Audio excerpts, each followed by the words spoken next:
श्रद्धा murder का आरोपी आफ्ताब का पॉलीग्राफ टेस्ट करने वाले फॉरेंसिक अधिकारियों के हवाले से जो खबर है उसके मुताबिक आफ्ताब ने कबूल किया है कि उसने श्रद्धा की हत्या की है।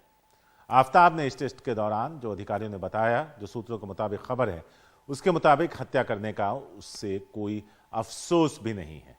तो अभी पॉलीग्राफ टेस्ट हुआ है, कल नार्को टेस्ट होना है जो 5 तारीख को होना था, लेकिन पुलिस चाहती थी कि इसे जल्द किया जाए, तो कल का वक्त मिला है तो कल इसका नार्को टेस्ट भी होगा। लेकिन पॉलीग्राफ टेस्ट के दौरान जो बात सामने आई है खुलकर, उसमें यह कि उसने ये माना कि उसने हत्या की, साथ ही यह भी दोहराया कि उसे कोई अफसोस नहीं।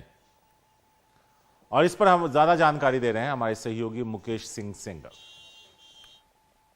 पॉलीग्राफ टेस्ट हो या फिर नार्को टेस्ट, दोनों की ही कोर्ट में कोई अहमियत नहीं है, लेकिन इन टेस्ट के जरिए जो आरोपी जवाब देता है, उन जवाब में कोई ऐसी बात सामने आती है जिसके जरिए पुलिस को जांच में हेल्प हो पाए, तो वो काफ़ी इंपॉर्टेंट होता है। इसलिए पुलिस ये साइंटिफिक टेस्ट करवाती है। तो आरोपी से पॉलीग्राफ टेस्ट के दौरान बहुत सारे सवाल पूछे गए हैं और हालांकि उनके जवाब तो हमें मालूम नहीं है, लेकिन ये जानकारी जरूर मिली है कि आरोपी ने पॉलीग्राफ टेस्ट में भी ये माना है कि उसने श्रद्धा की हत्या की है और उसे हत्या करने के बाद इस पूरे मामले पर कोई अफसोस नहीं है। तो ये बात जरूर जो एफएसएल के सूत्र हैं उनके हवाले से मिली है।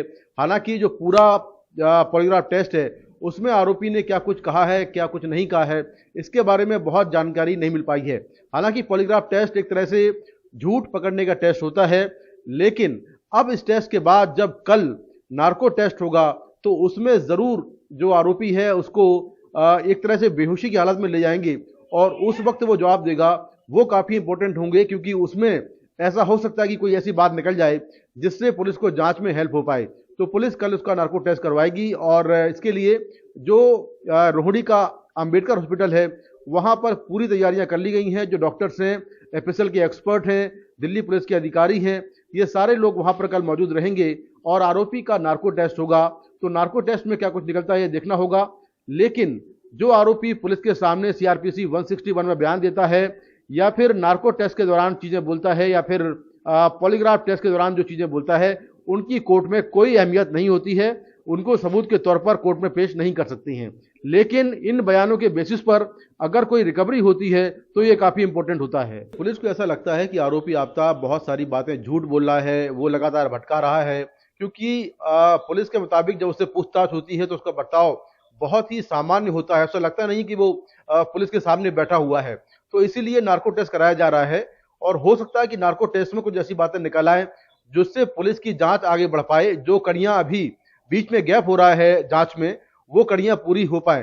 हालांकि इस पूरे मामले पर चूंकि कत्ल को 6 महीने का वक्त बीत चुका है, तो इसमें सारी जो जांच है वो सर्कमस्टांशियल एविडेंस पर टिकी हुई है। अभी डीएनए रिपोर्ट का इंतजार है, फॉरेंसिक रिपोर्ट का इंतजार है।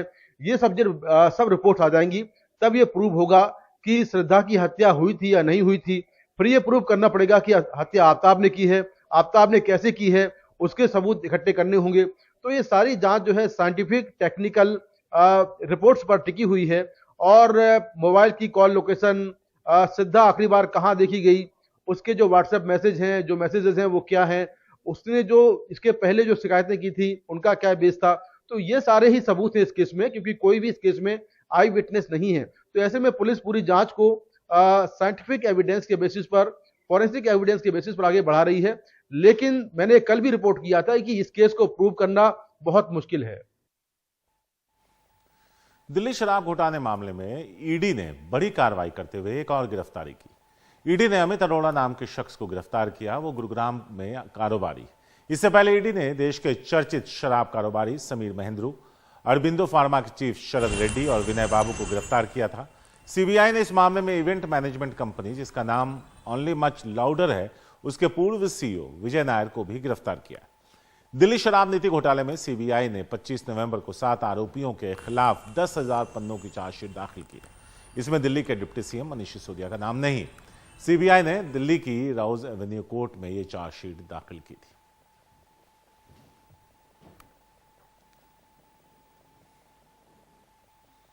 नासिक में एक अनाथ आश्रय के संचालक पर नाबालिग लड़कियों से दुष्कर्म का मामला सामने आया। इससे पहले एक नाबालिग लड़की की शिकायत पर जब आश्रम के संचालक को गिरफ्तार किया तो 5 और नाबालिग लड़कियों ने सामने आकर उसकी शिकायत की। पुलिस देख रही है कि इसमें और कोई भी तो शामिल नहीं है। जिस पर नाबालिगों की सुरक्षा की जिम्मेदारी थी, वही उनका शोषण कर रहा था। नाम है हर्षल मोरे। 28 साल का हर्षल मोरे नासिक के मसरूल शिवरा में ज्ञानदीप गुरुकुल अनाथ आश्रम का संचालक है। आरोप है कि ये वहां रहने वाली नाबालिग लड़कियों को धमकाकर उनके साथ दुष्कर्म करता आ रहा था। 23 नवंबर को पुलिस स्टेशन में एक शिकायत दर्ज हुई थी। एक लड़की ने कंप्लेंट दी थी कि ये आरोपी जो एक आश्रम चलाता है, वहाँ पर उसने रखा था कुछ लड़कियों को, लड़कों को। उसने एक लड़की ने कंप्लेंट दी कि उसने उस लड़की के साथ दुष्कर्म किया है। उसके कंप्लेंट के ऊपर पुलिस स्टेशन मसरूल में एट्रोसिटी एक्ट 376 IPC और पोक्सो एक्ट से गुनाह दाखिल किया था। उसके साथ और जो लड़कियां बाकी थी, उन लड़कियों में से और 5 लड़कियों ने उसी तरह का स्टेटमेंट दिया जो इन्वेस्टिगेशन में पाया गया। इसलिए उस आरोपी को मैक्सिमम सज़ा हो, इसलिए अलग अलग लड़कियों के कहने के ऊपर अलग अलग गुने मसरूल पुलिस स्टेशन में दाखिल किए गए हैं। पुलिस ने हर्षल मोरे को गिरफ्तार कर कोर्ट में पेश किया है, जहां कोर्ट ने उसे 30 नवंबर तक रिमांड पर भेज दिया है। पुलिस के मुताबिक अनाथ आश्रम में गरीब घरों की 15 लड़कियां और 14 लड़के रहते थे। पुलिस जांच में पता चला है कि आश्रम को केवल चैरिटेबल ट्रस्ट से ही अनुमति मिली थी, अन्य कोई अनुमति नहीं थी। इसमें और इस जो लड़कियां उनसे और पूछताछ की जाएगी और इस जो अक्यूज्ड है उसके और कुछ कॉन्टैक्ट्स है क्या, उसके बारे में और तहकीकात की जाएगी। इस बीच महिला व बाल विकास मंत्री मंगल प्रभात लोढ़ा ने मामले को गंभीरता से लेते हुए जांच करने के लिए एक समिति बनाई है और 7 दिनों के भीतर रिपोर्ट देने को कहा है। नासिक से किशोर बेलसरे के साथ मुंबई से सुनील सिंह, NDTV इंडिया के लिए।